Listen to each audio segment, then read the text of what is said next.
વડાપ્રધાન નરેન્દ્રભાઈ મોદીના જન્મદિવસ નિમિત્તે વોર્ડ નંબર 13ના કાઉન્સિલર જ્યોતિબેન પટેલ અને પૂર્વ કાઉન્સિલર નીતિનભાઈ પટેલ દ્વારા દિવ્યાંગ ભાઈ બહેનો માટે અંબાજી દર્શન યાત્રાનું આયોજન કરવામાં આવ્યું। વડોદરા શહેરના વોર્ડ નંબર 13માં વડાપ્રધાન શ્રી નરેન્દ્રભાઈ મોદીના જન્મદિવસ નિમિત્તે વિશેષ સેવાકીય કાર્યક્રમ આયોજિત કરવામાં આવ્યો હતો।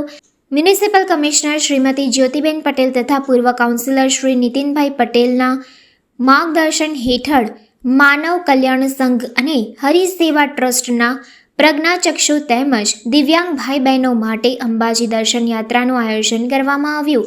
દિવ્યાંગ ભાઈ બહેનો બસ મારફતે અંબાજીના પવિત્ર ધામે સુખમય યાત્રા કરી અને વડાપ્રધાન શ્રી નરેન્દ્રભાઈ મોદીના દીર્ઘાયુ માટે પ્રાર્થના કરી। આવા સેવાકીય કાર્યક્રમ વડાપ્રધાનના જન્મદિવસ નિમિત્તે સેવા દિવસ તરીકે ઉજવાતા કાર્યક્રમોની શ્રેણીમાં એક મહત્વપૂર્ણ ઉમેરો સાબિત થયો છે।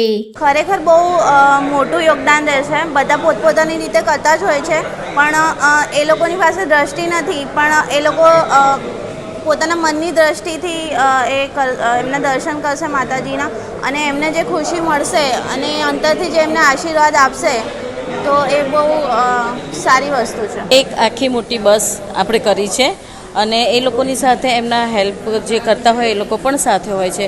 અને જ્યારે મોદી સાહેબનો બર્થડે આવે છે, જન્મદિવસ આવે છે, એ નિમિત્તે આપણે મોદી સાહેબના દીર્ઘાયુ માટે આજે એક આપણે પહેલ કરી છે કે દરેક પ્રજ્ઞાચક્ષુ લોકો છે એ લોકો અંબા માતાએ જશે અને માતાજીના દર્શન કરશે અને માતાજીને પ્રાર્થના કરશે આપણા વડાપ્રધાન મોદી સાહેબના માટે, દીર્ઘાયુ માટે અને શરીર એમનું સ્વસ્થ રહે એના માટેનો આપણે આ કાર્યક્રમ રાખ્યો છે। અને દરેક જણ ખૂબ જ ખુશ છે।